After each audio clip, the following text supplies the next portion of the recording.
The Versace dress felt like liquid gold against my skin, but all the expensive fabric in the world couldn't mask the anxiety coursing through my veins. 6 months ago, I was just Sophia Reyes, a nobody bartender at La Rosa, mixing drinks for men who never remembered my face.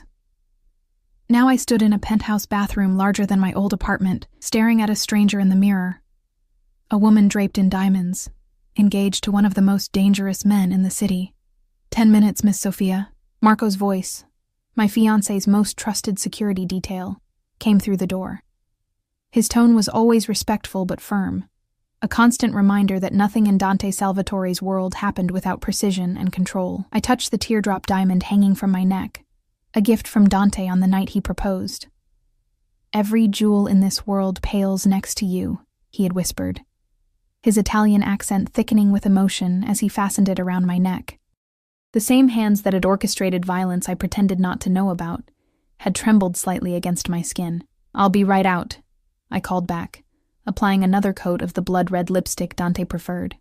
The color made me look paler, more fragile. Perhaps that was why he liked it so much. Dante always seemed to cherish my vulnerability, as if it was something precious to protect or to possess. The marble under my heels felt cold as I made my way through our bedroom. Our cage, my mind sometimes whispered in the darkest hours of night. The walls were a soft cream color, the furniture imported from Italy, every detail handpicked by Dante's interior designer with specific instructions to create a space that would make Sophia happy. I wondered if anyone had ever asked what actually made me happy. The sounds of the engagement party floated up from the lower levels of Dante's mansion. String quartet music, champagne glasses clinking, polite laughter that never quite reached sincerity. I paused at the top of the grand staircase, my hand trembling slightly on the banister. 50 steps separated me from the crowd of Chicago's elite, most of whom were connected to Dante's business interests in ways I had learned not to question. "There you are." Mar, the voice that had first captivated me 6 months ago, cut through my thoughts. Dante appeared at the bottom of the staircase, his 6'2" frame commanding attention in a custom black tuxedo. At 34, he moved with the confidence of a man who had already conquered his world and secured his territory. His dark eyes found mine, and even from this distance, I could feel the possessive heat in them. I watched him ascend the stairs toward me, his movement fluid like a predator's. He never took his eyes off me, never glanced back at the guests who parted like a sea behind him. To Dante, they ceased to exist the moment he saw me. "You look breathtaking," he said when he reached me, his fingers gently tilting my chin up. "But you're late." The words held no anger, only an observation, yet I felt the weight of disappointment behind them. "I'm sorry," I whispered automatically. "I just needed a moment." Something flickered across his face. Concern, perhaps, or suspicion. Dante saw everything, noticed every micro-expression, every hesitation. It was what made him successful in his world, and sometimes terrifying in mine. "Are you having second thoughts, tesoro mio?" His thumb brushed my lower lip, careful not to smudge the lipstick. "About us?" "No," I lied, because what choice did I have? 6 months into this whirlwind relationship, and I was too deep to see any way out. I had fallen for him that night at La Rosa, when he'd left me a $5,000 tip and a note with his number. What had seemed like a fairy tale quickly revealed itself to be something darker, more complex, a labyrinth with Dante at its center, watching, waiting, loving me with an intensity that bordered on obsession. Dante smiled, the kind of smile that didn't reach his eyes but softened his sharp features. "Good. Because you're mine now, Sophia, forever." He took my hand, the 8-carat engagement ring catching the light. "Come. Everyone is waiting to meet my future wife." As we descended the staircase, his hand rested on the small of my back.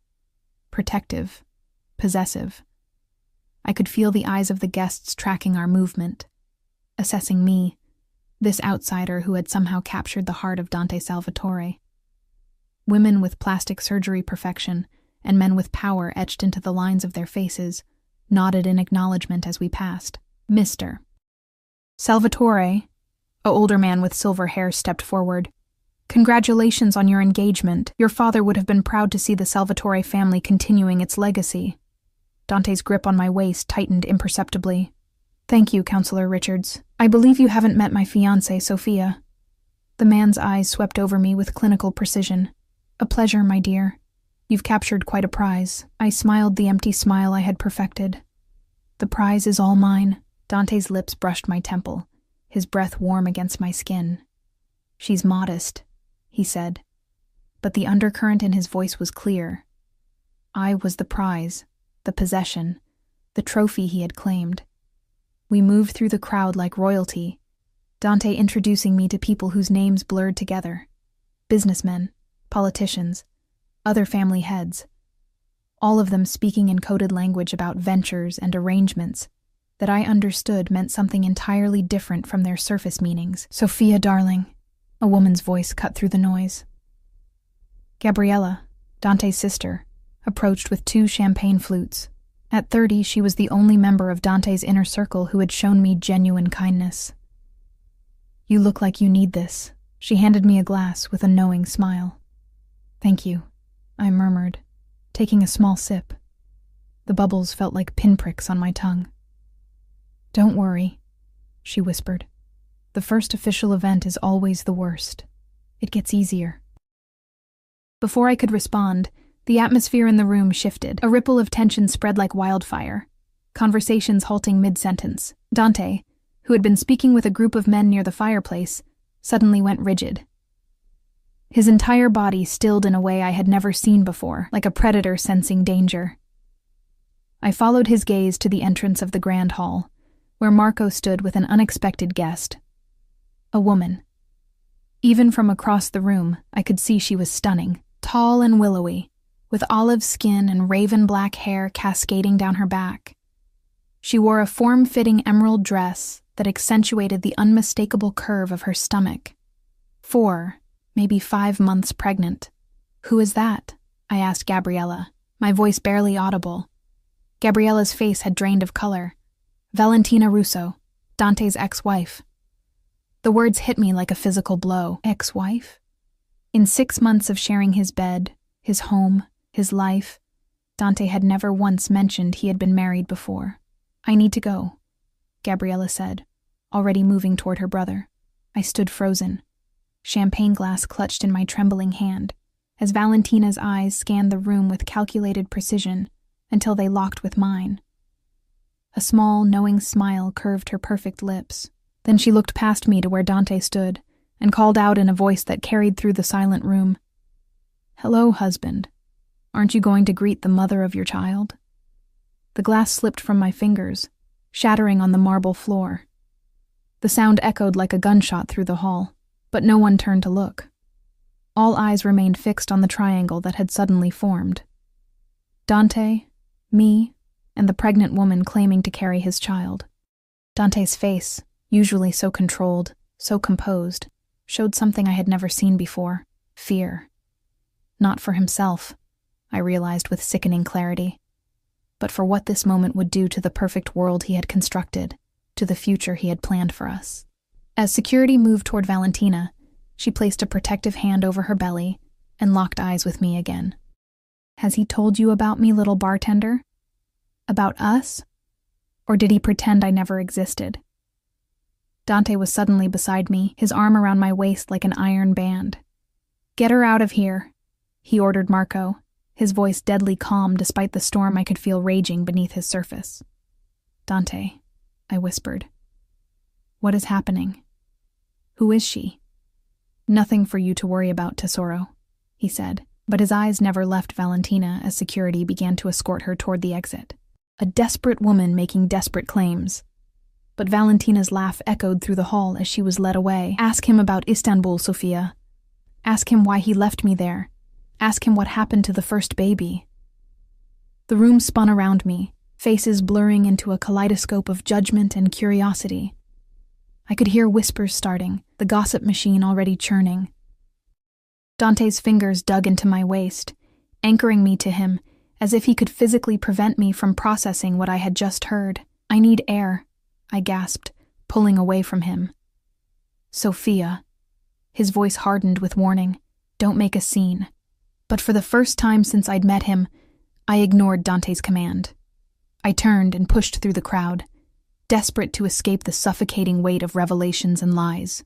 I heard him call my name again, felt the collective inhale of shock from the guests at my defiance. But I couldn't stop. I stumbled onto the terrace, the cool night air hitting my flushed skin like a slap. The Chicago skyline glittered beyond Dante's estate grounds, lights twinkling with a freedom I suddenly realized I had surrendered piece by piece since the night I accepted his number, his attention, his world, Sophia. He had followed me, of course. Dante would never allow me to run, not even a few steps away. I heard the glass door slide shut behind him, sealing us in our private drama while the party continued inside. "Look at me." I turned, tears blurring my vision. "You were married?" "Yes." At least he didn't deny it. "And she's pregnant." His jaw tightened. "If she is, the child isn't mine." "How can you be so sure?" "Because I haven't been with her in over 2 years. He stepped closer, his cologne, sandalwood, and something exclusively him, enveloping me. "She's trying to manipulate her way back into my life, into my fortune." "What happened in Istanbul?" I asked, remembering Valentina's parting shot. Something dangerous flashed in Dante's eyes. "Nothing you need to concern yourself with." "And the first baby? What did she mean?" Dante's hands gripped my shoulders, not hard enough to hurt, but firm enough to command my full attention. "Listen to me carefully, Sophia. Valentina is unwell. She has been since our divorce. Whatever she said tonight was designed to hurt me by hurting you. Do you understand?" I wanted to believe him. God help me. I still wanted to believe in the man I thought I knew. "I need the truth, Dante. All of it. Or I walk out that door right now." The muscle in his jaw ticked as he studied my face, perhaps measuring my determination against his need for control. Finally, he exhaled slowly. "Not here. Not with them watching." He nodded toward the glass doors where I could sense rather than see the eyes of his associates trying to glimpse our private confrontation. "After the party." "No," I said, finding courage I didn't know I possessed. "Now, or this engagement is over." For a moment I thought I had pushed too far. The darkness that Dante kept carefully leashed simmered behind his eyes. Then he took my elbow and guided me away from the terrace, down a stone path that led to his private garden, a place none of his guests would dare follow without explicit invitation. In the secluded gazebo, surrounded by roses he had imported from Italy because they reminded him of his mother's garden, Dante Salvatore prepared to tell me the truth that would either bind us closer or break us completely. And I, Sophia Reyes, the bartender who had stumbled into a world of power and darkness, stood on the precipice of a decision that would change the course of my life forever. The gazebo lights cast long shadows across Dante's face, highlighting the sharp angles of his cheekbones and jaw. For a moment, he looked like the stranger he truly was, a man with secrets I had never bothered to uncover, blinded by the intoxicating whirlwind of our relationship. "Valentina and I met in Milan," he began, his voice low and controlled. "I was expanding the family business into Europe, and her father was a significant player in the Italian import market. An arranged marriage," I said, understanding immediately. Dante's eyes flicked to mine, a hint of surprise in them. Not officially, but effectively, yes. Our union consolidated certain interests, made things smoother. The cool night air prickled against my skin as I hugged myself, suddenly feeling the chill despite the warmth of the evening. "You married her for business. I married her because it was expected."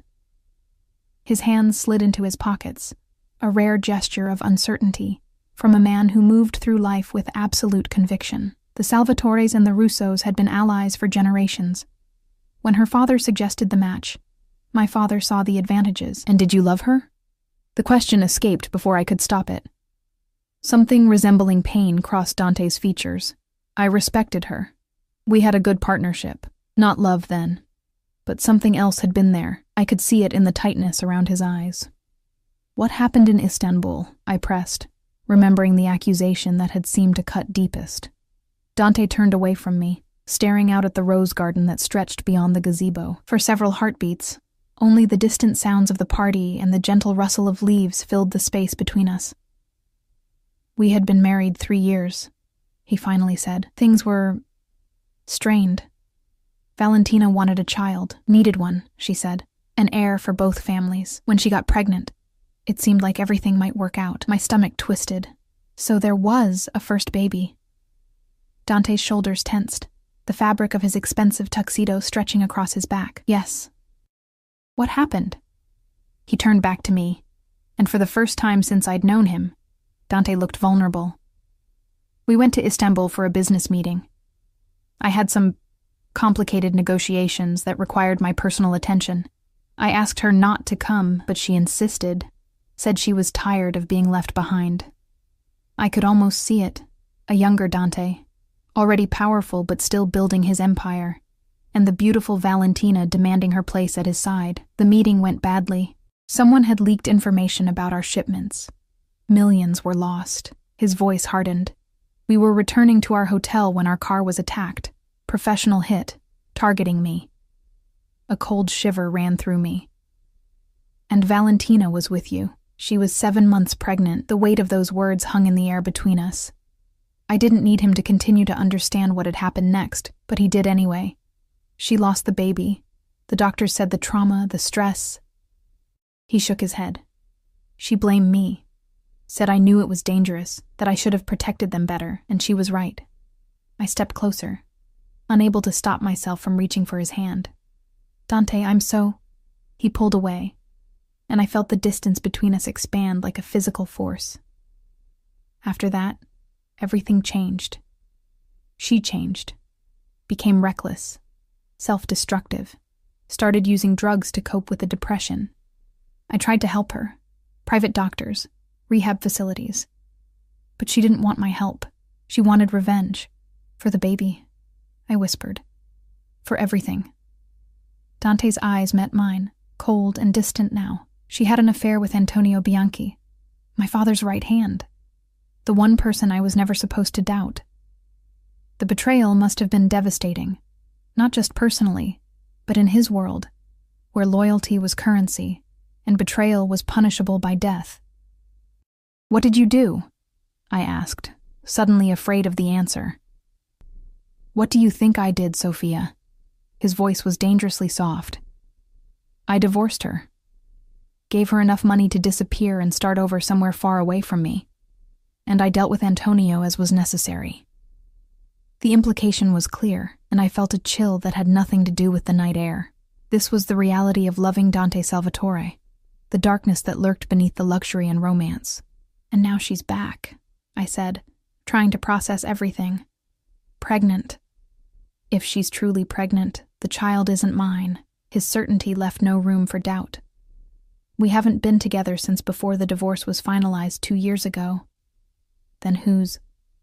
I don't know, and I don't care. Dante moved toward me with the fluid grace that had first captivated me, his hands coming to rest on my shoulders. All that matters is you, us, the life we're building.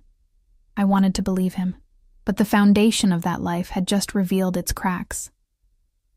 You should have told me you were married before, I said, meeting his gaze. You should have trusted me with your past. The past is irrelevant. His fingers tightened slightly. I left it behind me. Started fresh the moment I saw you mixing that ridiculous blue cocktail at La Rosa. Despite everything, a small smile tugged at my lips. The blue horizon.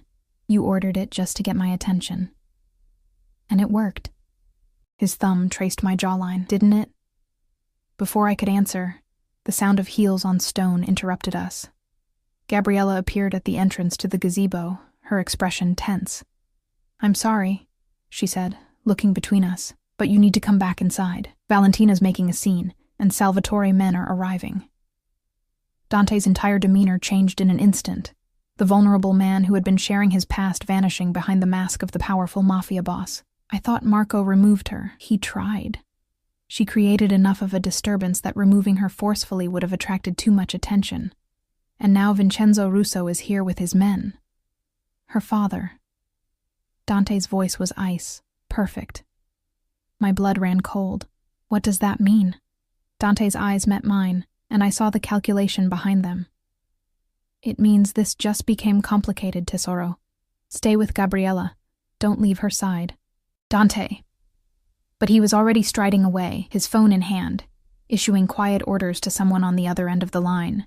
I watched as security personnel materialized from various points around the garden, falling into step behind him. "Come on," Gabriella said, taking my arm. "Let's go somewhere quiet until this blows over." "No." I pulled away from her. "I need to see what's happening. Sophia, please." Her eyes pleaded with me. "My brother gave you an order for your own protection." "I'm not one of his men, Gabriella. I'm supposed to be his wife." The words tasted bitter on my tongue. "And I'm tired of being kept in the dark." I moved past her, following the path Dante had taken back toward the mansion. Through the glass doors, I could see the party had transformed. The social elite who had been mingling earlier had retreated to the perimeter of the room, while a new group of men, hard-faced, vigilant, some with the telltale bulges of concealed weapons beneath their jackets, had formed a loose semicircle near the main entrance. Dante stood at the center of his own group, his posture relaxed but alert. Across from him, a distinguished older man with silver-streaked black hair was speaking, his hands moving in emphatic gestures. Between them, Valentina stood with regal posture, one hand resting protectively on her swollen belly. I slipped back into the room, staying close to the wall, trying to remain unnoticed as I moved close enough to hear. Insulting my daughter Salvatore, questioning the paternity of my grandchild. Vincenzo Russo's accented English carried across the now silent room. "With all due respect, Vincenzo," Dante replied, his voice controlled but cold. "Your daughter showed up uninvited to my engagement party, making claims that are demonstrably false. We haven't been together in over 2 years." Valentina's laugh was bitter. "Is that what you tell yourself, Dante? That night in Rome, 6 months ago, was I imagining that?" My heart stuttered in my chest. 6 months ago, right around the time Dante and I had first met. "There was no night in Rome," Dante said flatly. "I haven't set foot in Italy since last year's meeting in Naples." "Liar." Valentina's eyes flashed. "You were there for the Genovese auction. We had dinner at Il Pagliaccio. You took me back to your hotel afterward." I watched Dante's face for any flicker of recognition, any hint of guilt. His expression remained impassive. "As entertaining as your delusions are, Valentina, I was in Chicago 6 months ago. You can check the flight records, security footage, credit card statements. I wasn't in Rome." "You're trying to gaslight me again," she hissed, turning to address the stunned guests. "This is what he does. Manipulates, lies, makes you think you're crazy. He did it our entire marriage." Vincenzo placed a restraining hand on his daughter's arm. "Enough, Valentina. This isn't the place." "When is the place, Papa?" Her voice cracked with emotion. "He abandoned me after I lost our baby. Left me broken while he moved on without a second thought. And now he's doing it again. Denying his own child." The room was so silent you could hear the ice melting in abandoned drinks. I felt exposed suddenly, as if every eye had turned to me. The replacement. The new woman Dante had chosen. "I'm not denying anything that's mine," Dante said, his voice dangerously soft. "But this child isn't mine, Valentina. And I think you know that." She stepped toward him, close enough that they could have touched. "Look me in the eye and tell me you didn't come to me that night in Rome. That we didn't fall back into old patterns just for one night." Something shifted in Dante's expression. Not guilt, exactly, but hesitation. A fraction of a second's pause that no one else might have noticed, but I did. "I didn't," he said, holding her gaze. "And we both know who the father really is." Valentina's hand struck out, slapping Dante across the face with enough force to turn his head. The sound cracked through the room like a gunshot. In an instant, Dante's security moved forward, but he held up a hand, stopping them. Vincenzo's men had also tensed, hands moving toward weapons, the situation balanced on a knife's edge. "Enough," Dante said, his voice carrying a finality that seemed to ripple through the room. "Marco, please escort Miss Russo and her father out. The party is over." As security began ushering guests toward the exit, Dante's eyes found mine across the room. The look in them was unreadable, part apology, part warning, part something darker I couldn't name. Valentina followed his gaze, her eyes locking with mine. "Poor little Sophia," she called out, her voice carrying over the murmurs of the departing guests. "You think you're different? Special? I was you once. Young, in love, believing I could tame him. Her laugh was brittle. Ask yourself why he chose a bartender when he could have anyone. It's because you're malleable, easily controlled. No family connections, no power of your own. Marco took her arm, trying to guide her away, but she resisted. He'll consume you, she continued, her eyes never leaving mine. Take everything, leave nothing. And when he's done, when you're broken like I was, he'll find another girl to replace you. That's enough. Dante's voice cut through the room like a blade. But Valentina wasn't finished. As Marco finally managed to lead her toward the exit, she called back. Check his phone, Sophia. The second one he keeps in his office safe. Ask him about Celeste. And then she was gone, leaving behind a room thick with tension and unspoken questions. The remaining guests quickly made their exits, murmuring apologies and goodbyes that couldn't disguise their eagerness to spread the night's gossip. Within minutes, only Dante's inner circle remained. His security team, Gabriella, a few trusted lieutenants, and me, standing alone by the wall where I had hidden myself during the confrontation. Dante conferred quietly with his men, issuing instructions in low, urgent tones. Occasionally his eyes would flick to me, checking that I was still there, still his. Finally, as the last of his men dispersed to their assigned tasks, he approached me. His composure had returned fully, not a hair out of place despite the chaos of the evening. Only the faint red mark on his cheek from Valentina's slap suggested anything had happened at all. I'm sorry you had to witness that, he said, reaching for my hand. I let him take it, but my fingers remained limp in his grasp. Who is Celeste? Dante's expression hardened. No one you need to concern yourself with. That's not an answer. It's the only answer you're getting tonight. His tone softened slightly as he brushed a strand of hair from my face. It's been a difficult evening. You should rest. I don't want to rest, Dante. I want the truth. I pulled my hand from his. All of it this time. His eyes darkened. The truth is that Valentina is unstable and desperate. She's using this pregnancy, whoever's child it really is, to try to force her way back into my life. Back into my wallet, more accurately. And Rome? 6 months ago? I told you I wasn't there. You hesitated when she asked you. A muscle ticked in his jaw. I was considering how to respond without humiliating her further in front of her father. It was a reasonable explanation. But something didn't feel right. The same instinct that had warned me about certain customers at the bar when I worked at La Rosa. The sense that someone wasn't being entirely truthful.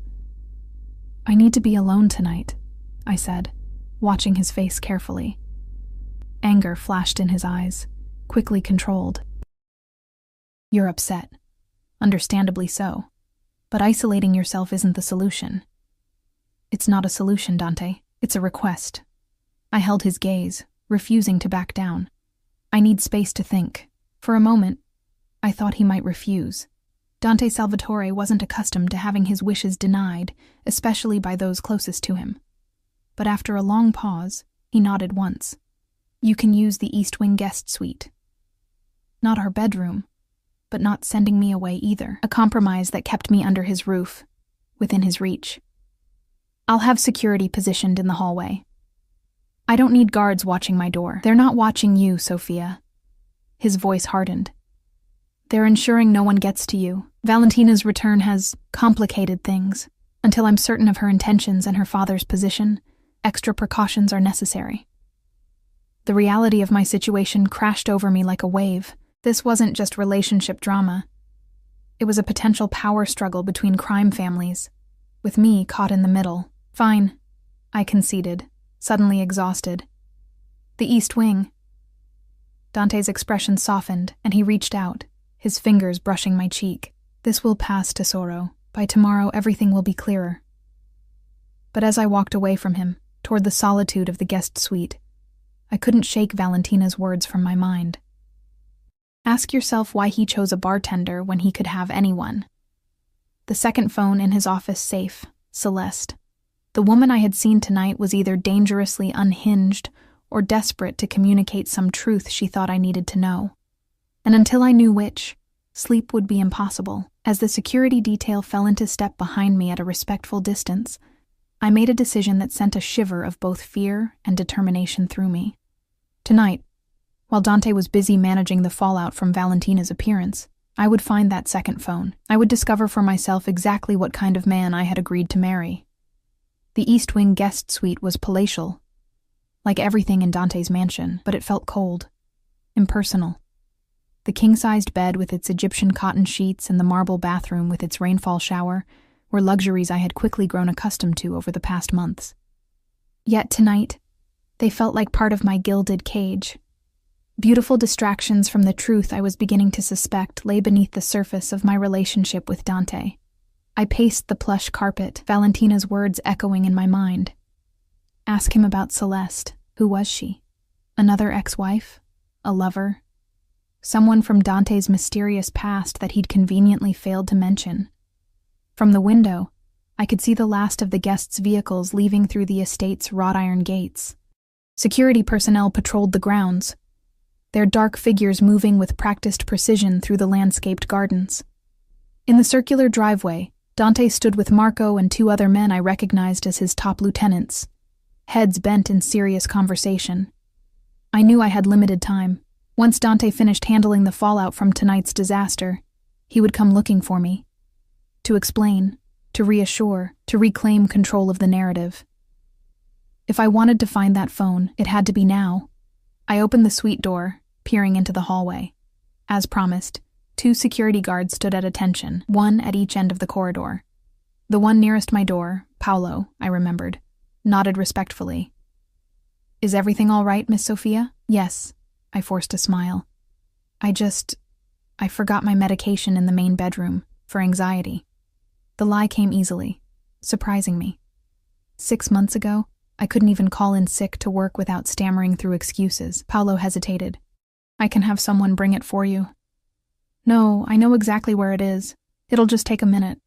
I stepped into the hallway, pulling the suite door closed behind me. Unless Mr. Salvatore left orders that I'm to be confined to that room. A flash of uncertainty crossed Paolo's face. Dante hadn't explicitly forbidden me from moving around the house.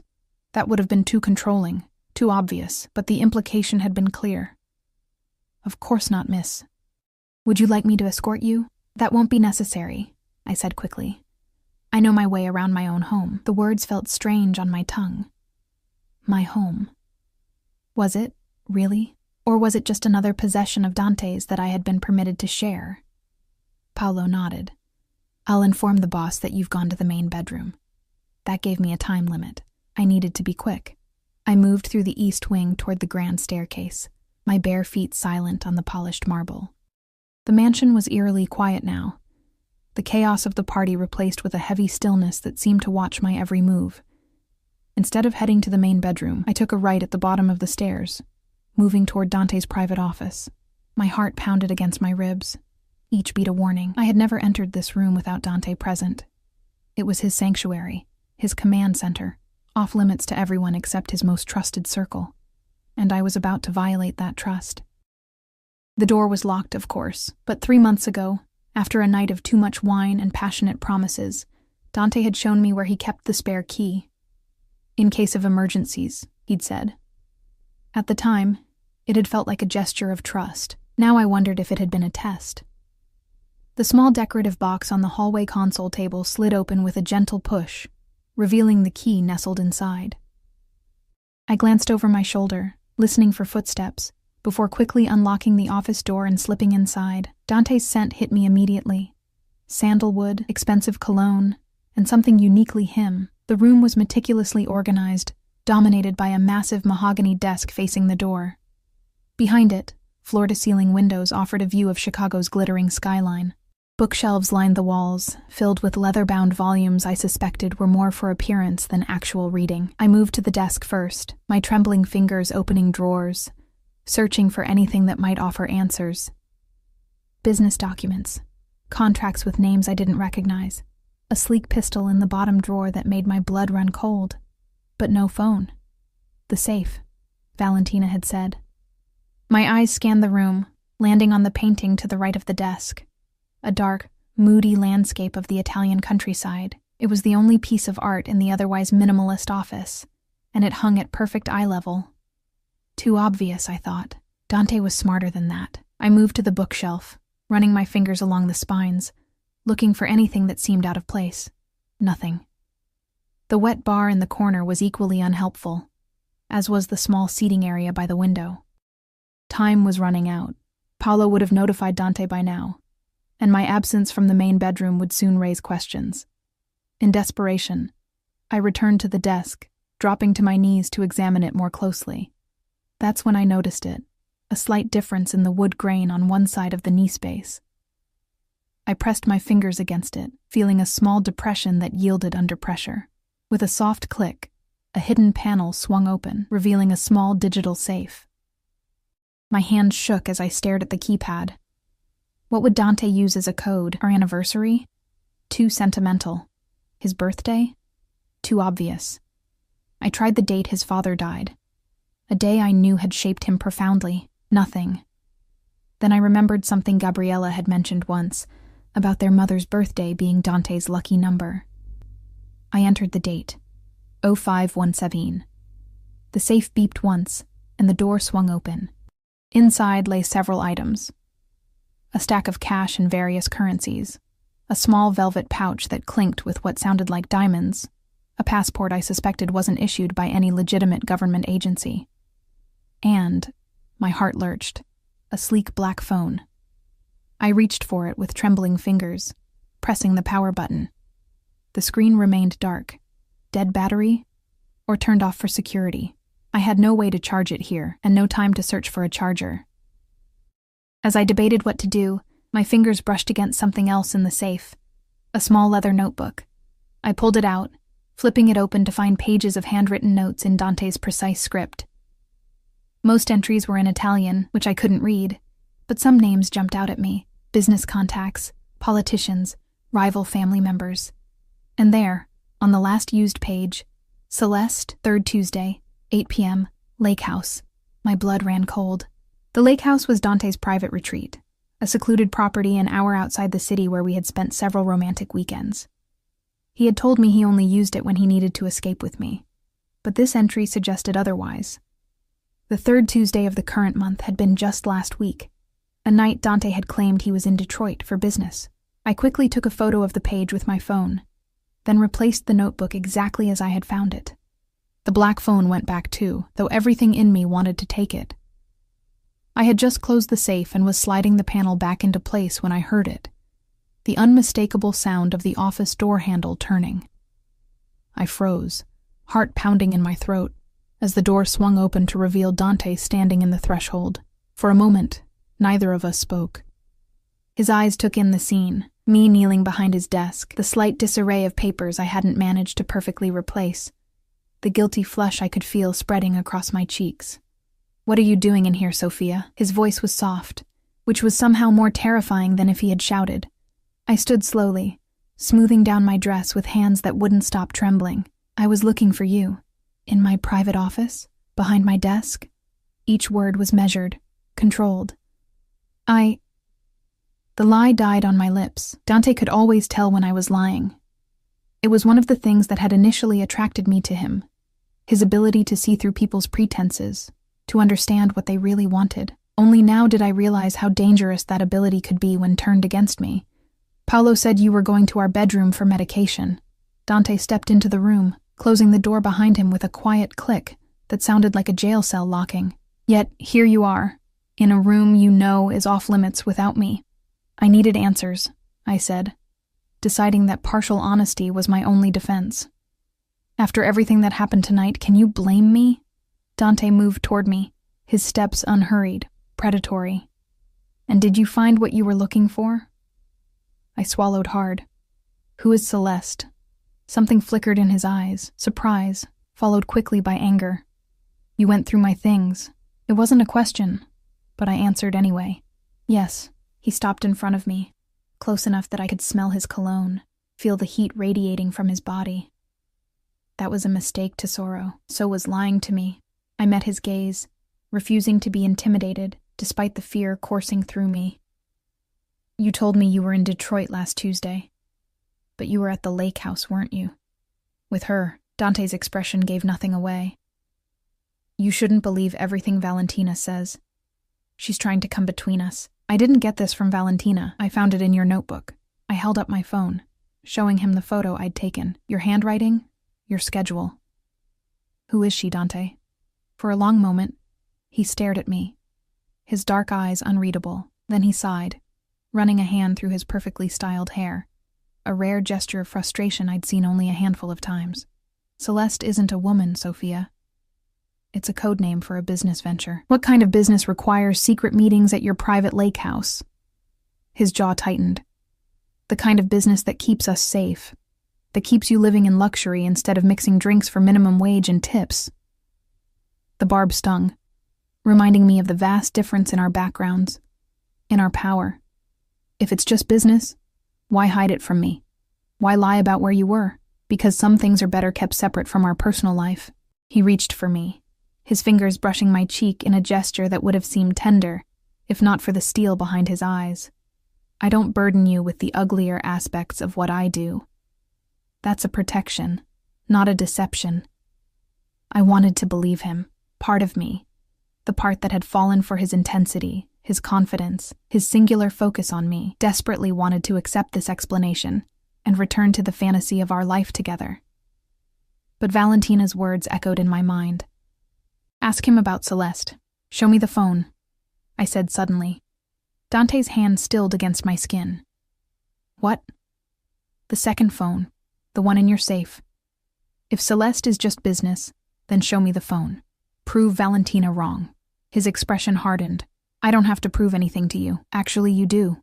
I stepped back from his touch. If you want me to marry you, if you want me to trust you, you have to start being honest with me. All of it, Dante. Not just the parts you think I can handle. For a moment, I thought I'd pushed too far. Something dangerous flashed in his eyes, a glimpse of the man his enemies feared, not the lover I thought I knew. Then, without a word, he moved past me to the desk. I watched as he pressed the hidden panel, entered the code, and opened the safe. When he turned back to me, he held the black phone in his hand. Here, he said, offering it to me. See for yourself. I took it, surprised by his sudden capitulation. The phone was sleek, expensive, not unlike his primary device. I pressed the power button, and to my surprise, it came to life immediately. Not dead after all, just turned off. The screen prompted for a passcode. 0517, Dante said quietly, the same as the safe. I entered the digits, and the phone unlocked, revealing a sparse home screen with only a few apps. Messaging, phone, photos, and notes. No social media, no games, nothing personal at all. With Dante watching, I opened the messaging app. There were only a few conversations, all with contacts listed by single initials or code names. I tapped on C and found a series of short, cryptic exchanges. Shipment secured, transit as planned, new terms acceptable, paperwork with attorney, meeting confirmed, lake house, security protocols in effect. I scrolled through more messages, all similarly vague, all clearly related to business dealings of some kind. Nothing romantic, nothing personal, nothing to suggest Celeste was a woman Dante was seeing behind my back. Satisfied? Dante asked, his voice neutral. I handed the phone back to him, feeling simultaneously relieved and foolish. Why all the secrecy, the code names, the second phone? My business operates in gray areas, Sophia. You know this. When he returned the phone to the safe and closed it, the less that can be traced to me directly, the safer we all are. And Rome? I asked, remembering Valentina's other accusation. Were you there 6 months ago? Dante leaned against the desk, studying me. No. I was here in Chicago, the night I met you. She seemed so certain. Valentina has convinced herself of many things that aren't true. His expression softened slightly. After she lost the baby, after the divorce, she struggled. Drugs, alcohol, delusions. I tried to help, but she refused me at every turn. And now she's pregnant, I said. With someone else's child. Yes. Dante pushed off from the desk, moving toward me again, and using that child to try to claw her way back into a life that no longer exists. A life I've rebuilt. With you. His hands found my waist, drawing me closer. Despite everything, my body responded to his touch, to the familiar heat between us. "I'm sorry I didn't tell you about her," he murmured, his lips brushing my temple. "I wanted to leave the past in the past. Start fresh with you.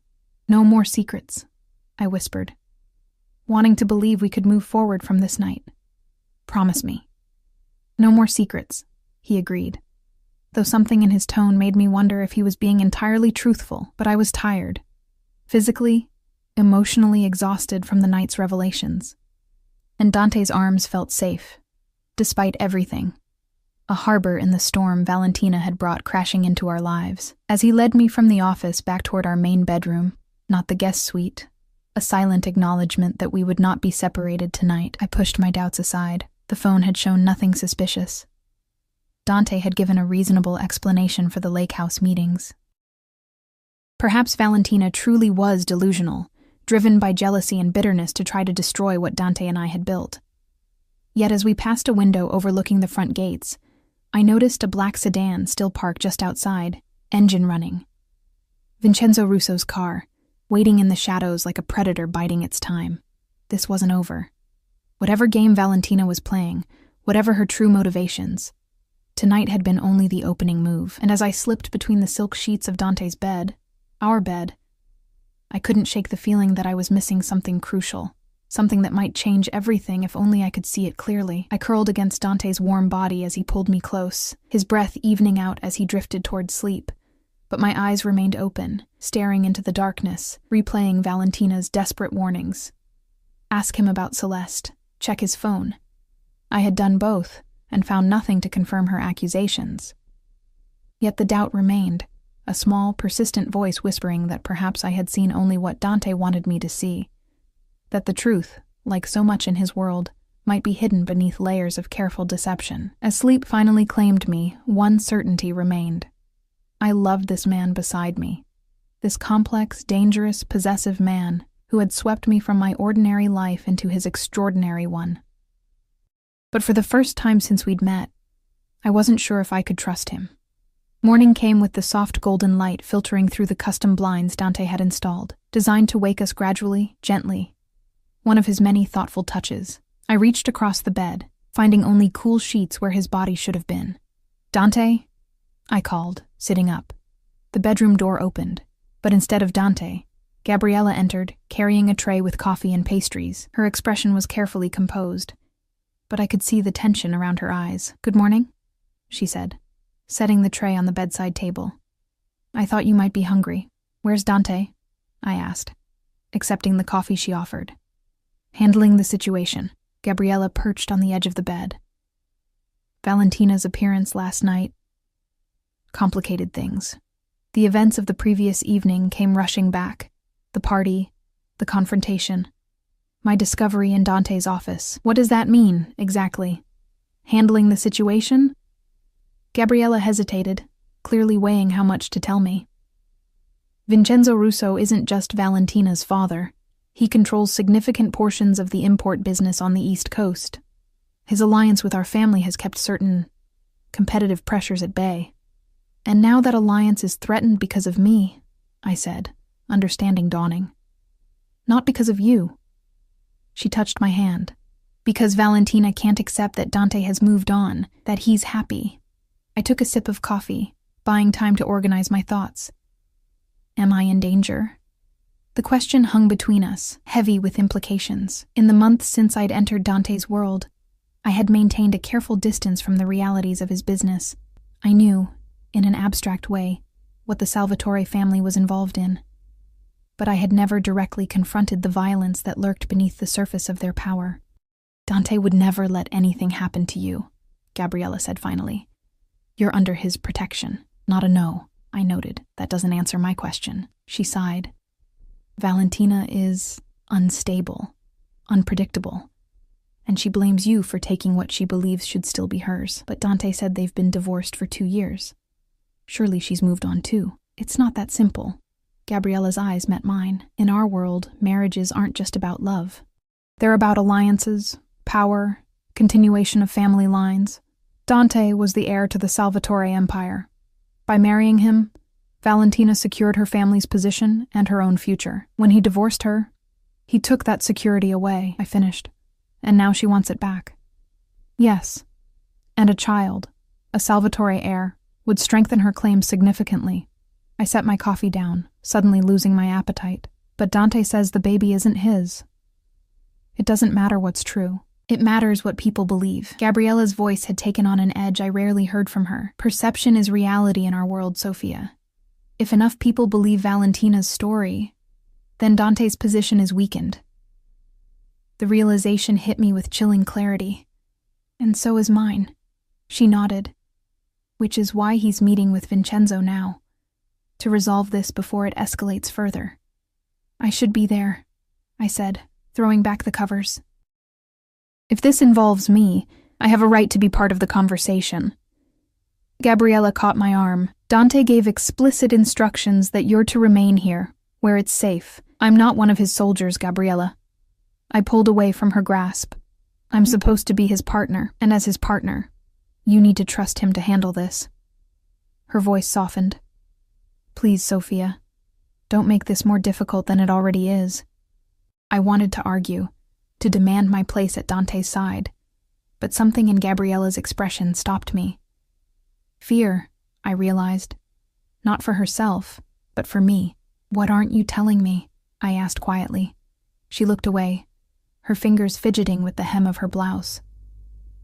Valentina tried to kill herself after the divorce. When that didn't bring Dante back, she tried to have him killed. The revelation hit me like a physical blow. What? She hired a hitman, an amateur, thankfully. He approached one of Dante's men instead, looking for inside information on Dante's schedule. He was dealt with. Gabriella's voice had gone clinical, detached. Valentina spent 6 months in a private psychiatric facility afterward. Her father convinced Dante not to retaliate further, given her mental state. My mind reeled with this new information. And now she's back, pregnant, claiming the child is Dante's. Yes. Gabriella met my gaze again, which is why you need to stay here, protected, until Dante resolves this. I sank back onto the bed, trying to process everything. The woman I had seen last night, elegant, composed, articulate, had tried to have Dante killed, had been institutionalized, and was now inserting herself back into our lives, making claims that threatened everything Dante and I had built together. What does Dante think she wants? I asked finally. Money, most likely. Recognition of the child as a Salvatore, which would entitle both her and the baby to family resources and protection. Gabriella shrugged. Or perhaps it's simpler than that. Perhaps she just wants to hurt him as she believes he hurt her. By taking away what he loved. By targeting me. The thought sent a chill through me, despite the warm sunlight streaming through the windows. I need to see him, I said, standing again. Now. Gabriella opened her mouth to object, then seemed to think better of it. Get dressed. I'll take you to him. But Sophia, her eyes held a warning. Be prepared. This side of our world, it's not like the charity galas and society parties you've seen so far. I nodded, understanding what she wasn't saying. I was about to step fully into the darkness that Dante had tried to shield me from. The real business of the Salvatore family. Once I crossed that threshold, there would be no going back to blissful ignorance. As I dressed in a simple black sheath dress, armor of a sort, I wondered if this was what Valentina had meant. If this was how it had started for her too. Being drawn deeper and deeper into Dante's world, until she couldn't distinguish where he ended and she began, until his enemies became hers, his darkness seeped into her soul. But I wasn't Valentina, and as I followed Gabriella through the mansion toward whatever confrontation awaited, I promised myself I never would be. Gabriella led me through parts of the mansion I had rarely visited, down a service elevator, through a corridor where armed men nodded respectfully as we passed, and finally to a heavy wooden door reinforced with steel. The basement level, I realized. Dante's real office, not the elegant facade he maintained upstairs. She paused, her hand on the electronic keypad beside the door. Last chance to turn back, Sophia. Some things once seen can't be unseen. I need to know what I'm walking into, I said, my voice steadier than I felt. All of it, not just the parts Dante thinks I can handle. Something like respect flickered in her eyes. She entered a code, and the door unlocked with a soft click. The room beyond was surprisingly modern. Gleaming concrete floors, recessed lighting, and sleek technology that contrasted sharply with the old-world opulence of the mansion above. A long conference table dominated the space, around which sat Dante, and 4 men I recognized as his top lieutenants. At the opposite end, Vincenzo Russo sat alone, his silver hair immaculate, his posture relaxed despite being in the heart of Salvatore territory. All conversation ceased as we entered. Dante's eyes locked with mine, a storm brewing in their dark depths. Sophia. My name on his lips was both a question and a warning. You shouldn't be here. I think she absolutely should. Vincenzo's voice carried an aristocratic Italian lilt that belied the danger he represented. After all, she is central to our discussion. Dante's jaw tightened, but he didn't contradict the older man. Gabriella, you were instructed to keep Sophia upstairs. She deserves to hear this, Gabriella said, her hand squeezing mine briefly before she took a seat beside one of Dante's men. I remained standing, suddenly aware of how out of place I looked. A bartender from the wrong side of town, surrounded by people who had been born into this world of power and danger. Please, sit. Vincenzo gestured to an empty chair beside Dante. We were just discussing terms. Terms for what? I asked, moving to the indicated seat. Dante's hand found mine beneath the table, his grip almost painful in its intensity. A warning to let him handle this, or reassurance. I couldn't tell. Compensation, Vincenzo replied smoothly, for my daughter's distress. Extortion, Dante corrected, his voice cold, based on lies. Vincenzo spread his hands in a conciliatory gesture. Whether you believe Valentina's claims about the child's paternity is irrelevant. The fact remains that your engagement, so soon after your divorce to a woman of, shall we say, humble origins, has caused my daughter considerable emotional suffering. My cheeks burned at the implied insult, but I kept my expression neutral, mimicking the control I had observed in Dante countless times. Your daughter showed up uninvited to our engagement party, I said, ignoring Dante's subtle pressure on my hand, warning me to remain silent. Made a scene, made accusations, and threatened to disrupt our lives. If anyone deserves compensation for emotional distress, it's us. Vincenzo's eyebrows rose slightly, a flicker of surprise crossing his features before his mask of civility returned. You have spirit, Ms. Reyes. I can see why Dante finds you amusing. Sophia isn't part of this negotiation, Dante cut in, his voice leaving no room for argument. This is between our families. But that's just it, isn't it? Vincenzo leaned forward, his eyes never leaving my face. She isn't family, not yet, not officially, which makes her position precarious. The threat hung in the air, unspoken but unmistakable. Careful, Vincenzo. Dante's voice had dropped to a dangerous whisper. You're in my house. The older man smiled, unfazed. And you're endangering a 20-year alliance over a bartender. Is she worth it, I wonder? Before Dante could respond, I leaned forward, meeting Vincenzo's gaze directly. What does Valentina really want? Because if it's money, name your price and let's end this circus. But if it's Dante, I squeezed his hand under the table. She can't have him. A look of genuine amusement crossed Vincenzo's face. Forthright. Refreshing. He turned to Dante. You've found yourself a lioness, Salvatore. I hope you know how to control her. Nobody controls me, I said, my patience wearing thin. Not Dante, and certainly not you or your daughter, so what will it take for this to be over? Vincenzo studied me for a long moment, then sighed. 10 million. Transferred to an offshore account, acknowledgement of the child as a Salvatore, with all rights and protections that entails. And a public statement from Dante expressing regret for the hasty nature of your engagement, which has clearly caused distress to his former wife. Absolutely not. Dante's voice was ice. I won't claim a child that isn't mine. I won't apologize for loving Sophia, and I sure as hell won't pay Valentina for her delusions. Then, perhaps we are at an impasse. Vincenzo stood, buttoning his immaculate suit jacket. A shame. Wars have started over less. Wait. I placed a restraining hand on Dante's arm as he made to rise. What proof does Valentina have that the baby is Dante's? Vincenzo's eyes glittered. She claims they were together in Rome 6 months ago. A night of reconciliation, shall we say. The timing aligns with her pregnancy. Dante wasn't in Rome 6 months ago, I said confidently, remembering our conversation in the garden. He was here in Chicago, the night we met. So he says. Vincenzo shrugged. Yet my daughter describes in great detail their dinner at Il Pagliaccio, their walk along the Tiber, their return to his hotel suite at the St. Regis.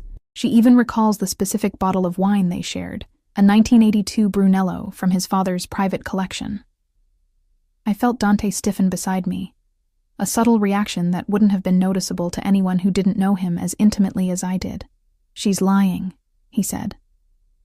But something had changed in his voice, a microscopic hesitation that sent ice through my veins. Is she? Vincenzo looked genuinely curious. My daughter may have her faults, but her memory has always been exceptional. Especially for details that others might prefer forgotten. Enough. Dante stood, ending the discussion. You've made your demands. I've given my answer. We're done here. For now. Vincenzo moved toward the door, pausing beside me. Ms. Reyes, a word of advice from someone who has navigated these waters for longer than you've been alive. Ask to see his passport stamps. The truth leaves traces, even when men like Dante try to erase them. And then he was gone, escorted out by 2 of Dante's security men, leaving behind a silence thick with unspoken questions. Dante turned to his lieutenants. Give us the room. They filed out without protest, Gabriella squeezing my shoulder as she passed. Comfort or warning, I couldn't tell. When the door closed behind them, Dante and I were alone in the concrete fortress of his true domain. You shouldn't have come down here, he said, his back to me as he poured 2 glasses of whiskey from a crystal decanter. Were you going to tell me about the negotiations? About Valentina trying to have you killed? About any of this? I accepted the glass he offered, needing its burn to steady my nerves. I was protecting you. You were controlling me, I corrected. There's a difference. Dante's eyes flashed. You have no idea what Vincenzo is capable of. What he would do to get what he wants. And what about what Valentina said? About Rome? He took a slow sip of whiskey, his expression unreadable. She's lying. Fabricating details to strengthen her claim. Then why did you react when Vincenzo mentioned the wine? I pressed, watching his face carefully. A 1982 Brunello from your father's collection. Dante set his glass down with deliberate care. Because my father did have that wine in his collection. It was one of his prized possessions. Valentina would know that from our marriage. But you weren't in Rome. No. His eyes met mine. I was here, meeting you. I wanted to believe him. Everything in me craved the certainty I'd felt before Valentina crashed into our lives, but doubt had taken root, growing with each new revelation, each careful denial. Show me your passport, I said suddenly, remembering Vincenzo's parting shot. Dante went completely still. What? Your passport. If you weren't in Rome 6 months ago, your passport won't have an Italian entry stamp from that time. This is absurd. I don't have to prove myself to you. Actually, you do. I stepped closer to him, refusing to be intimidated. If we're going to build a life together, if I'm going to stand by you against people like Vincenzo and Valentina, then I need to know I'm not being played. For a long moment, Dante simply looked at me, his expression inscrutable. Then he reached into his pocket and withdrew his phone, tapping out a message. What are you doing? I asked. Having Marco bring my passport. His voice was flat. Since my word apparently isn't enough for you anymore. The accusation stung, but I stood my ground. This isn't about trust, Dante. It's about truth. They're the same thing in my world. We waited in tense silence until a knock at the door announced Marco's arrival. He entered, handed Dante a small leather folio, and left without a word, his eyes carefully avoiding mine. Dante placed the passport on the conference table between us. Go ahead. Satisfy your curiosity. With hands that weren't quite steady, I opened the passport, flipping through pages of entry and exit stamps from various countries. I found the section covering 6 months ago and examined it carefully. No Italian entry stamps for the week Valentina claimed they were together. Relief flooded through me, followed immediately by shame for having doubted him. I'm sorry. I shouldn't have. No, he cut me off. You shouldn't have. He took the passport back, tucking it into his jacket. Is there anything else you'd like me to prove? Bank statements? Security footage? Or is my innocence finally established to your satisfaction? Dante. I reached for his hand, but he pulled away. You don't understand what you've done, he said, his voice dangerously quiet. By coming down here, by questioning me in front of Vincenzo, you've undermined my authority, shown weakness at the worst possible moment. I wasn't trying to undermine you. I was trying to stand with you. In my world, appearances matter. Respect matters. Control matters. His eyes burned into mine. I've spent years building what I have, Sophia, creating a life, a legacy, a future that I wanted to share with you. And in one night, you've put all of that at risk. The unfairness of his accusation ignited my anger. I put it at risk? Not Valentina showing up making claims about your child, not you hiding your marriage from me, not the fact that you've kept me in a bubble, shielded from the reality of your life, your business, your past. I was protecting you. You were protecting yourself, I shot back, keeping me ignorant, compliant, dependent on you for everything, even information about the man I'm supposed to marry. Dante's expression hardened into something I barely recognized. Is that what you think of me? That I've been manipulating you? I don't know what to think anymore. I sank into a chair, suddenly exhausted. I thought I knew you. I thought what we had was real, but ever since Valentina appeared, it's like I'm seeing a different version of you. A version that keeps secrets, that calculates every move, that views me as something to be managed rather than loved. For a moment, something like pain flashed across his features. Then it was gone, replaced by the cool mask he presented to the world. Perhaps you're right, he said finally. Perhaps I have kept too much from you. Tried too hard to preserve the life we were building by keeping it separate from this.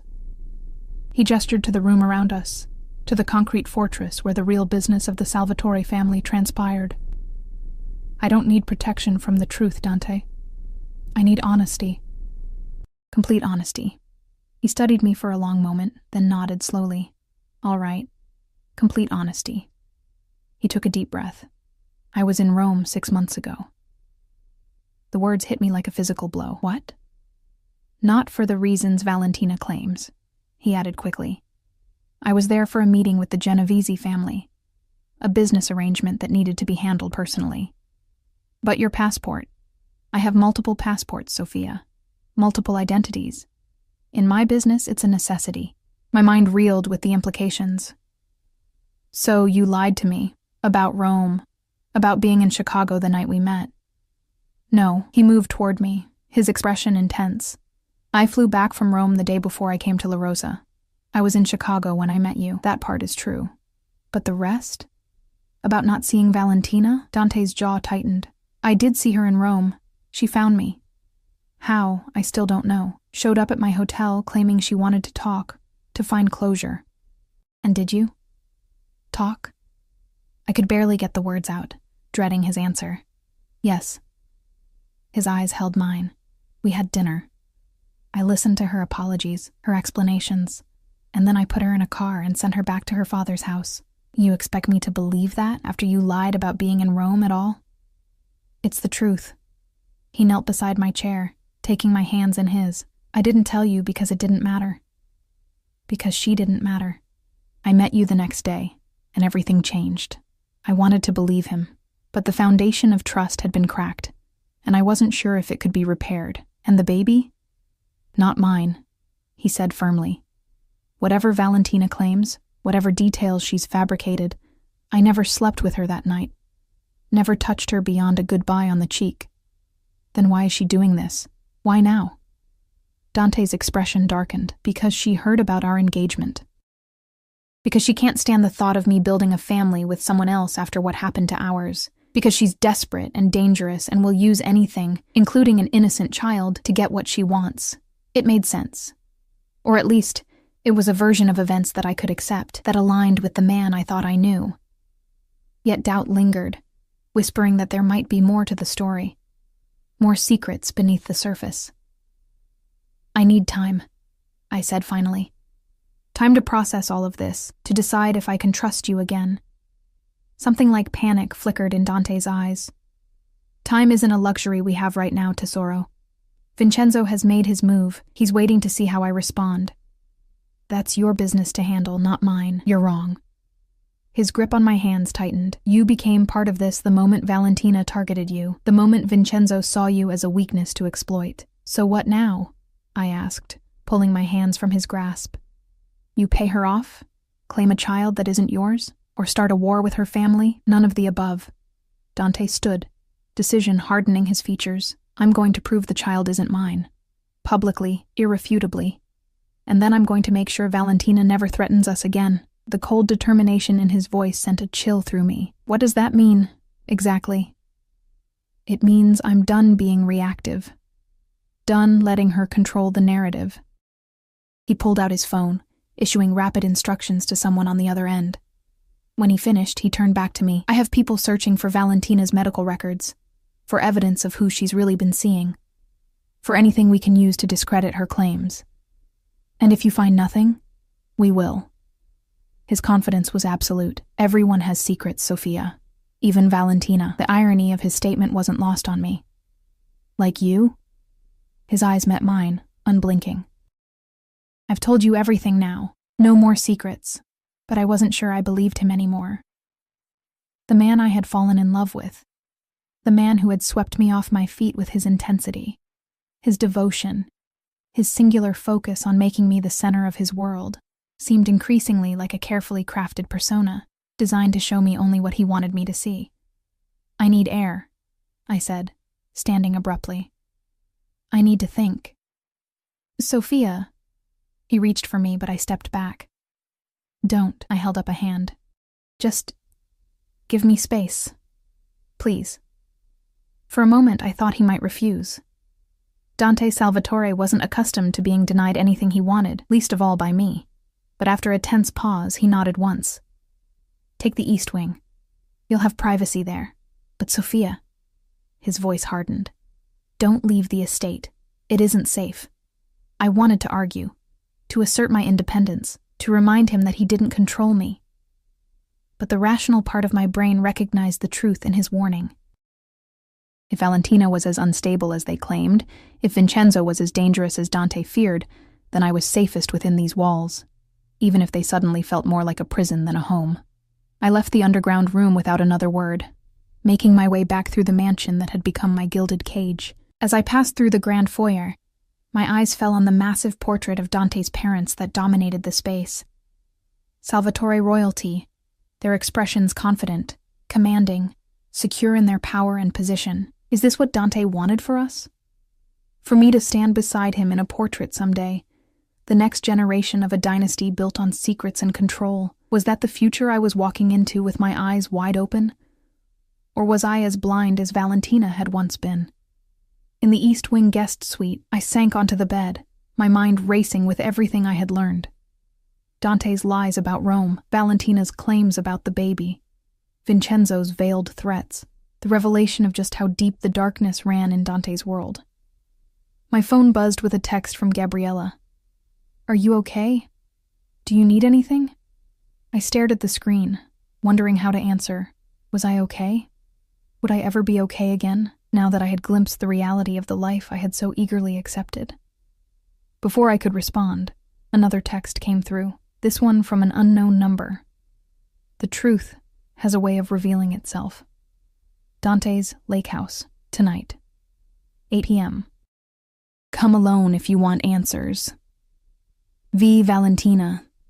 Somehow she had gotten my number, was reaching out directly, circumventing Dante's security, his control. I should delete it, should tell Dante immediately, should trust the man I loved over a woman I had just met, a woman who by all accounts was unstable, vindictive, desperate. Instead, I found myself responding, "How do I know this isn't a trap?" The reply came seconds later, "You don't. But ask yourself this, Which is more dangerous, hearing what I have to say, or remaining ignorant in Dante's golden cage until it's too late to escape? My fingers hovered over the phone, indecision paralyzing me. The rational choice was clear. Tell Dante. Let him handle Valentina. Trust that he was telling me the truth despite the evidence of his deceptions. But another part of me, the part that had always relied on my instincts during late nights at La Rosa, the part that had kept me safe in a world that often preyed on women like me, whispered that I needed to know, needed to hear Valentina's side of the story, needed to make my own decision based on all the facts, not just the version Dante chose to share. "I'll be there," I typed before I could change my mind. As I set the phone down, my gaze fell on the diamond engagement ring sparkling on my finger, the symbol of everything Dante and I had built together, everything that was now at risk. With trembling fingers, I slipped it off, placing it on the nightstand. Tonight, I would meet Valentina alone. I would hear what she had to say. And then I would decide, once and for all, if the life Dante Salvatore offered was one I could truly share. Because as much as I loved him, and God help me, I did love him, despite everything. I refused to become another Valentina. Broken by secrets, driven to desperation, trapped in a cage of someone else's making. Whatever happened at the lake house tonight would determine not just my future with Dante, but my future, period.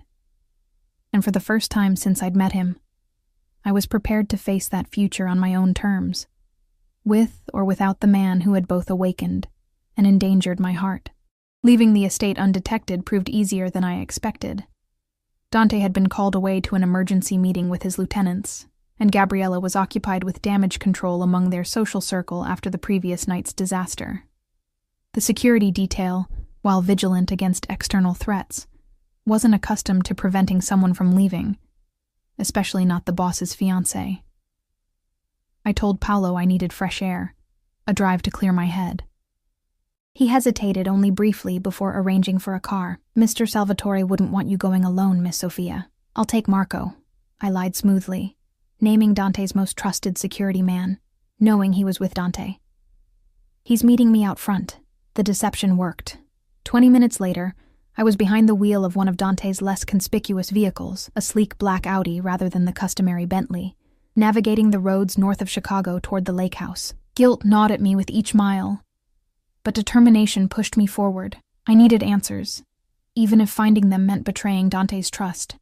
The lake house sat on 3 acres of private shoreline, isolated from neighboring properties by dense woods and strategic land purchases. As I turned onto the private road leading to it, the sun was beginning its descent, casting long shadows through the trees. The golden light reflected off the lake's surface, creating an illusion of warmth despite the chill that had settled in my bones. I parked in front of the modernist structure of glass and stone, a place where Dante and I had shared passionate weekends, lazy mornings, whispered promises of a future together. Now it felt like unfamiliar territory, tainted by secrets and lies. Valentina's silver Mercedes was already there, parked at a careful distance from the house. A strategic choice, I realized, easily visible from the road, but positioned for a quick exit if necessary. I checked my phone one last time. No messages from Dante, which meant he hadn't yet discovered my absence. That would change soon enough. I had maybe an hour before all hell broke loose. Taking a deep breath, I approached the house. The front door opened before I could knock, revealing Valentina silhouetted against the warm interior light. Up close, without the chaos of the previous night, I could fully appreciate her beauty. The kind that came from good genes and better surgeons, maintained through rigorous discipline. "You came alone." It wasn't a question, but I nodded anyway. "Smart girl. Come in." I followed her into the living room, where floor-to-ceiling windows offered a panoramic view of the lake. She had made herself comfortable. A glass of what looked like sparkling water sat on the coffee table, and her designer bag was placed carefully on the sofa.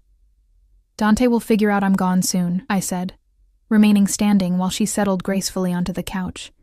"So whatever you have to say it now." Valentina studied me with eyes that missed nothing. "You're not wearing your ring." I glanced down at my bare finger, feeling strangely exposed. It didn't seem appropriate, given the circumstances. A small, knowing smile curved her lips. You're starting to understand then. Understand what? What kind of man you're really dealing with. She gestured to the seat across from her. Please, sit. This conversation will be easier if we're both comfortable. Reluctantly, I perched on the edge of the chair, keeping my back straight, my guard up. I came for answers, Valentina, not mind games. Fair enough. She took a sip of her water, her movements deliberate and graceful. Ask your questions. Is the baby Dante's? The most important question first. Her hand moved to her stomach, a protective gesture that seemed instinctual rather than calculated. Yes. He says he wasn't with you in Rome, that you had dinner, nothing more. He's lying. Her response was immediate, certain. We spent the night together at the St. Regis. He ordered the 1982 Brunello from room service, his father's favorite. We reminisced about the good times, before everything fell apart. I wanted to dismiss her words as fabrications, but doubt crept in, remembering Dante's hesitation when confronted, his admission that he had been in Rome after initially denying it. Why would he deny his own child, I asked, watching her face carefully for signs of deception. Pain flashed in her eyes, genuine or a masterful performance. Because acknowledging this baby would complicate the narrative he's created with you. The fresh start, the clean slate. Her voice took on a bitter edge. Dante excels at rewriting history to suit his purposes, like the history between you two, the divorce, the reason for it. Did he tell you I was unstable? That I tried to have him killed? She laughed, the sound hollow. Of course he did. It's his favorite story. And it's not true? Valentina's expression hardened. The instability was real. After losing our baby in Istanbul, after Dante's coldness, his focus on business while I was drowning in grief. Yes, I spiraled. Drugs, alcohol, anything to numb the pain. And the hitman? A fabrication. Her eyes held mine. Convenient, wasn't it? A perfect excuse to divorce the broken wife, to wash his hands of his responsibilities, to walk away with his reputation intact while I was labeled crazy, dangerous. I studied her, searching for tells, for hints of the deception Dante had warned me about. But all I saw was a woman carrying pain like a familiar companion, worn into her features over years of bearing it.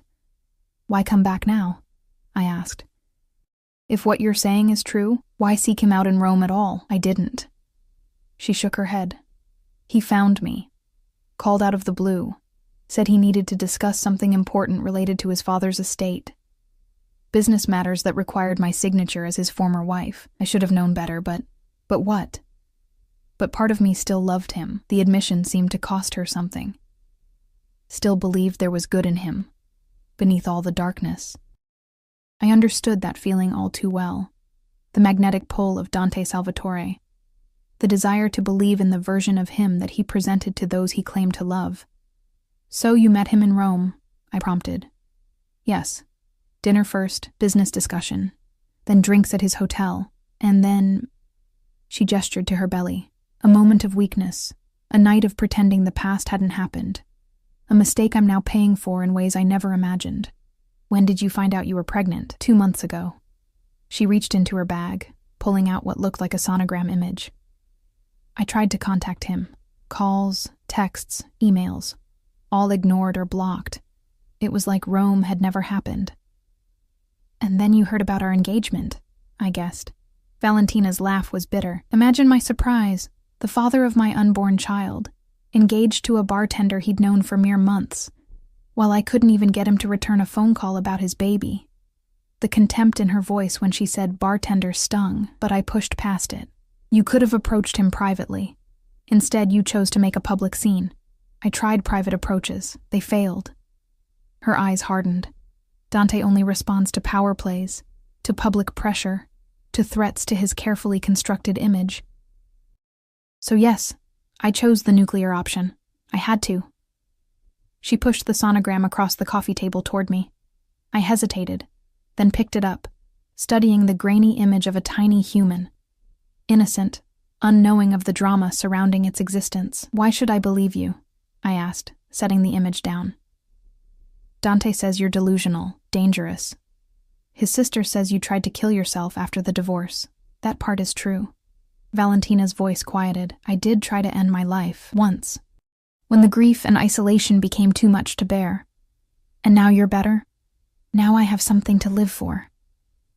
Her hand returned to her stomach. Someone who needs me to be strong. To fight for what's right. I wanted to believe her. Parts of her story aligned with what I had learned about Dante.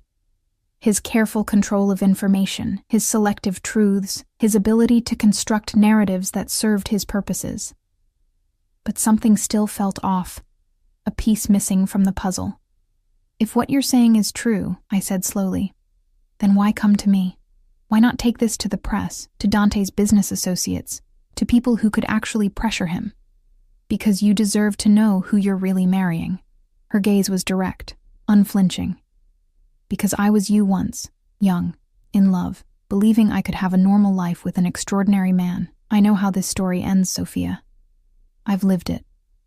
And how does it end? With you broken, isolated, controlled, until one day, when you're no longer useful or compliant enough, he discards you and moves on to someone new.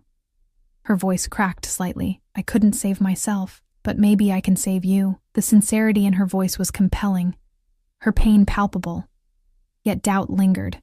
This could all be an elaborate manipulation, a desperate woman's attempt to reclaim what she had lost, using me as leverage against the man who had moved on without her. I need proof, I said finally. Something concrete that shows Dante has been lying about Rome, about you, about everything. Valentina's eyes lit with something like triumph. She reached for her phone, tapped the screen a few times, then handed it to me. This was taken the morning after, as Dante was leaving the St. Regis. Check the date stamp. The photo showed Dante in a tailored suit, exiting the hotel's ornate doorway. His expression was relaxed, satisfied. The look I had seen countless times after a night in his arms. The timestamp aligned perfectly with the dates in question, 6 months ago. This proves he was there, I said, handing back the phone. Not that anything happened between you. There's more. She swiped to another image, Dante and Valentina together in what appeared to be a hotel room, wine glasses in hand, his arm around her waist, both smiling, intimate. The hotel staff took this when they delivered the Brunello. Again, check the timestamp. I stared at the image, a cold certainty settling in my stomach. Dante had lied, not just about being in Rome, but about what had happened there. The man in this photo wasn't meeting an ex-wife for a polite business dinner. He was reconnecting with a woman he had history with, chemistry with. If he lied about this, Valentina said softly, what else has he lied about? The hitman? The reason for our divorce? His business in Istanbul that got our baby killed? My head spun with implications, with questions I had never thought to ask. I need to go, I said suddenly, standing. I need to think. There's one more thing you should see before you leave. Valentina reached into her bag again, this time withdrawing a small black notebook that looked hauntingly familiar. Found this in his safe at the lake house. The combination was still our wedding date. My breath caught. That's Dante's notebook. One of many, she confirmed. But this one is special. It contains names, dates, records of meetings that never officially happened. Including Celeste? The name slipped out before I could stop it. Valentina's expression darkened. So you know about her. I know the name, I admitted. Dante claims it's a code name for a business operation. Open it, she said, handing me the notebook. Page 43. With trembling fingers, I turned to the indicated page. There, in Dante's precise handwriting, was a detailed entry. Celeste. Pregnancy confirmed. Arrangements made for care through term. Child to be placed with approved family after birth. Monthly payments of $50,000 to continue until confidentiality agreement expires. 18 years. The date of the entry was from last year, long before I had met Dante, but well after his divorce from Valentina. Who is Celeste? I asked, my voice barely audible over the pounding of my heart. One of his mistresses, a model from Brazil. Valentina's voice was matter-of-fact, stripped of emotion. She got pregnant. Dante paid her to give up the baby, to disappear, to maintain absolute secrecy. This could be about anything, I argued weakly. A business arrangement, stop lying to yourself. Valentina's voice sharpened. You know what this is, what he is. And the terrible thing was, I did know. Deep down, beneath the layers of love and hope and willful blindness, I had always sensed the darkness in Dante. Not just the necessary darkness of his business, but a moral void that allowed him to reshape reality to suit his needs, to discard people when they became inconvenient, to buy loyalty and silence with his immense wealth and power. Why show me all this? I asked, closing the notebook. What do you want from me? I want you to walk away, Valentina said simply, before you end up like me, or worse, like Celeste, paid off and discarded, your child raised by strangers, your life forever shadowed by Dante Salvatore's influence. And if I do, walk away, what happens to you and your baby? Her hand instinctively covered her stomach again. I'll keep fighting for what's right, for my child to be acknowledged, protected. I believed her. Despite everything Dante had told me about her instability, her vindictiveness, I believed that Valentina was, at her core, a mother protecting her child. Fighting for recognition that Dante seemed determined to deny. The sound of tires on gravel outside interrupted our conversation. Through the window, I saw black SUVs pulling up, Dante's security detail. We had been discovered. They found us, I said, standing abruptly. You need to leave. Now. Valentina remained seated, surprisingly calm. I'm not afraid of Dante anymore. You should be. I moved to the window, watching as armed men exited the vehicles. He knows I'm here with you. He'll assume the worst. Let him. She stood finely, gathering her belongings with unhurried precision. I have nothing left to lose, Sophia. Do you? The question hung between us as the front door burst open. Marco entered first, gun drawn, scanning the room before fixing his eyes on me. Ms. Sophia. His professional mask slipped, revealing genuine concern. Are you all right? I'm fine, I assured him. We were just talking. More security personnel filed in, creating a perimeter around the room. And then Dante appeared, his expression a storm of emotions, relief, anger, betrayal, when he saw me standing unharmed beside Valentina, Sophia. My name on his lips was both a prayer and an accusation. What have you done? What you wouldn't, I replied, standing my ground. Found the truth, his eyes darted to Valentina, to the notebook in my hand, understanding dawning. Whatever she's told you, is it true about Celeste? I cut him off, needing to hear it from him directly. Did you pay her to give up your baby, to disappear? The room went deadly silent. Even Dante's men seemed to hold their breath, waiting for his response. For a moment, just a fraction of a second, confusion crossed his features. Then understanding, followed by a cold calculation I had seen when he negotiated business deals. Celeste was a mistake, he said finally, his voice controlled. A complication that needed to be handled discreetly. A complication. I repeated the word, testing its weight, its horrible implications. That's what you call your own child? It wasn't like that. He stepped toward me, but I backed away. The situation was complex. The timing was wrong. My position, my responsibilities to the family, your image. I finished for him. Your perfect narrative. You don't understand the world I operate in, he said, his voice hardening. The sacrifices required, the decisions that must be made. I understand enough. I placed the notebook on the coffee table, alongside my engagement ring that I had brought with me but hadn't worn. I understand that you've lied to me from the beginning. About Rome. About Valentina. About Celeste. About who you really are. Sophia, please. He reached for me again, genuine desperation in his eyes. We can work through this. I can explain everything. Like you explained about not being in Rome? About never sleeping with Valentina after your divorce? I shook my head. I'm done with explanations, Dante. Done with half-truths and carefully edited versions of reality. His expression hardened, the vulnerability vanishing behind the mask of the Mafia boss. You're making a mistake. No. I moved past him toward the door. The mistake was believing I could build a life with someone whose foundation is built on lies. "If you walk out that door," he said, his voice deadly quiet, "there's no coming back." I paused, turning to face him one last time. "I know." Marco stepped aside to let me pass, his expression carefully neutral, though something like respect flickered in his eyes. As I reached the doorway, Valentina's voice stopped me. "Sophia." When I turned, she held out a small white business card. "My lawyer's information. If Dante or his men ever bother you, call this number. You'll be protected." I took the card, ignoring Dante's darkening expression. "Thank you. And good luck. With the baby." Outside, the evening air felt cleaner, lighter than it had in months. I walked to my car. Dante's car, technically, knowing I would drive it back to the estate, pack my few personal belongings, and leave. Not to my old apartment, which Dante had paid off, but somewhere new. Somewhere he couldn't find me. As I slid behind the wheel, my phone vibrated with a text from Gabriella. "Whatever you decide, I'll help you. You deserve better than this. Call me when you're safe." I hadn't expected that. An ally from within Dante's inner circle. But Gabriella had always been different, had always seen more clearly than her brother wanted to admit.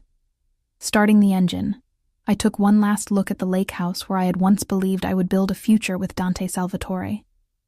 Through the massive windows, I could see him still standing where I had left him, watching me. Beside him, Valentina remained poised and determined, one hand resting protectively on her belly. I had no illusions about what would happen next.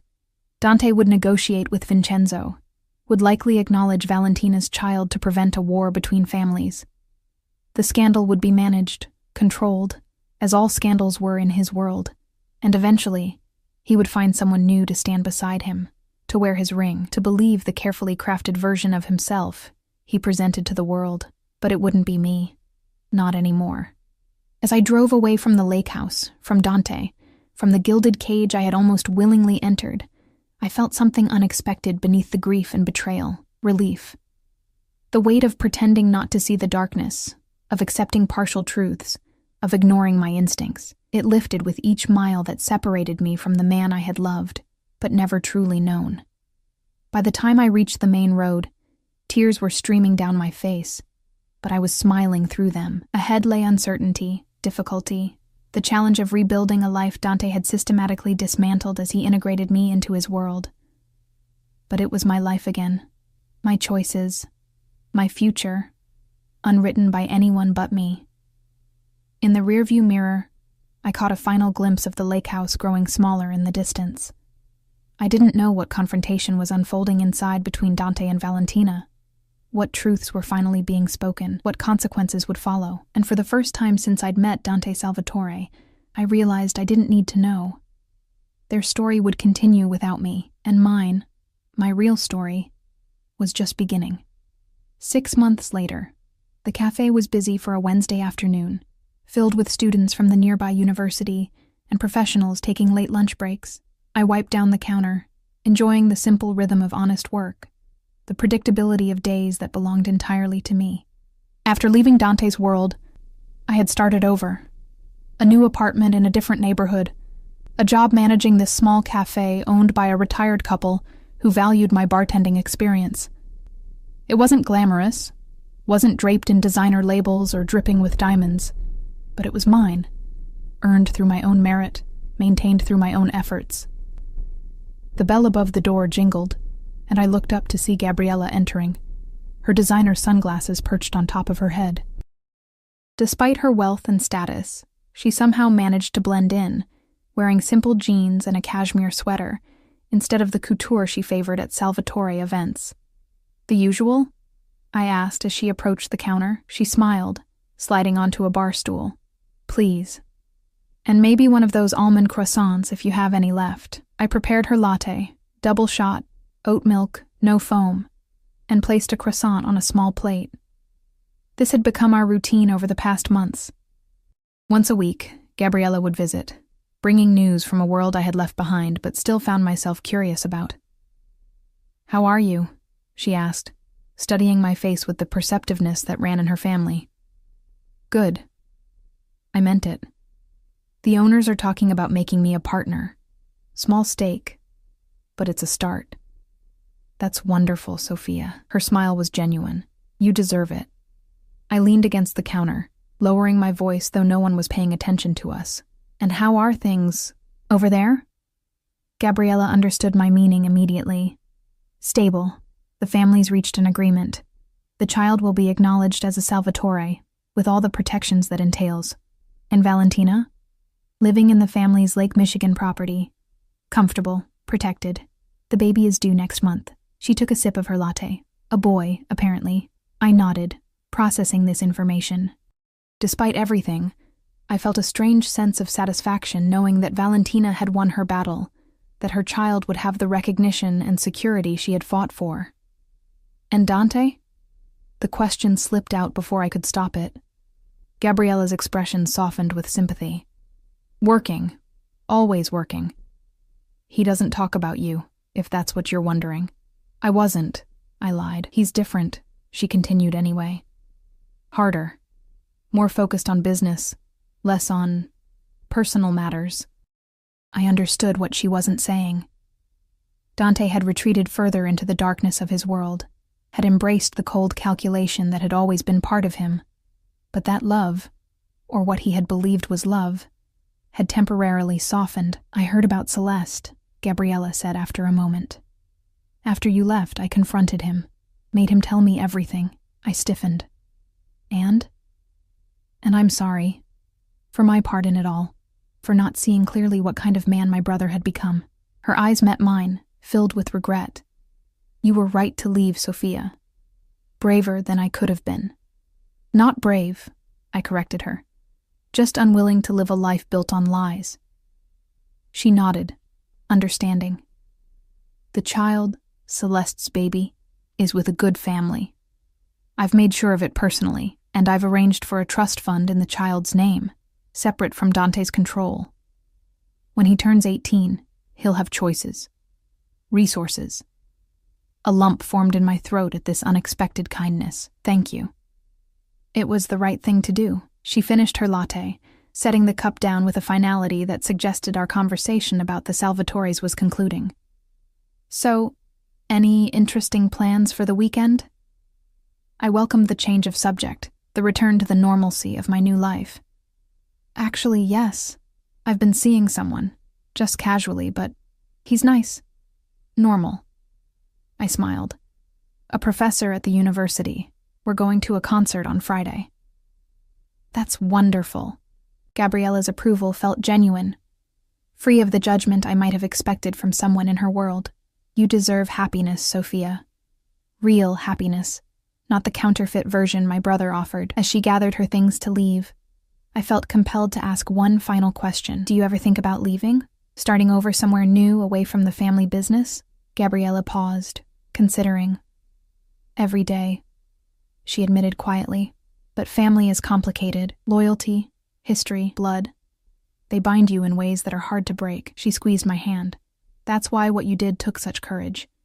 You chose yourself over the golden cage. Not many people can do that. After she left, I returned to my work, to the simple pleasures of creating drinks and serving customers who saw me as Sophia the cafe manager, not Sophia the Mafia boss's fiancée.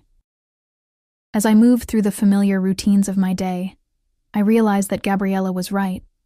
Choosing myself had required courage, but it had also granted me freedom. Dante Salvatore had offered me a life of luxury and power, of passion and possession. He had wanted to own me, to shape me, to make me an extension of himself and his empire. For a time, I had been willing to surrender to that seduction, to lose myself in his intensity.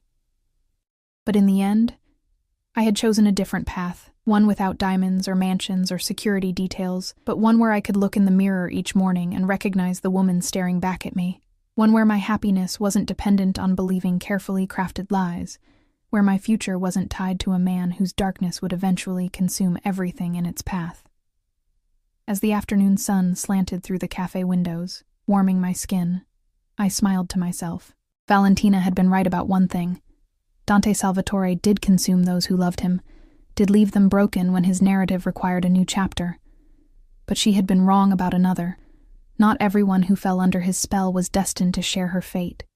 Some of us, the lucky ones, the strong ones, found the courage to walk away before the golden cage became a prison, before love became dependence, before power became control. And in walking away, we found something more precious than all the luxury Dante Salvatore could provide: ourselves, whole and free, ready to write our own stories on our own terms.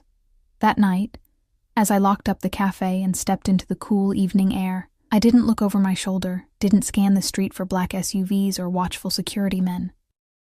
For the first time in months, I truly believed what my heart had been telling me since I drove away from the lake house. The chapter of my life titled Dante Salvatore was finally, irrevocably closed, and the pages ahead were gloriously, terrifyingly blank, waiting for me to fill them with a story entirely my own.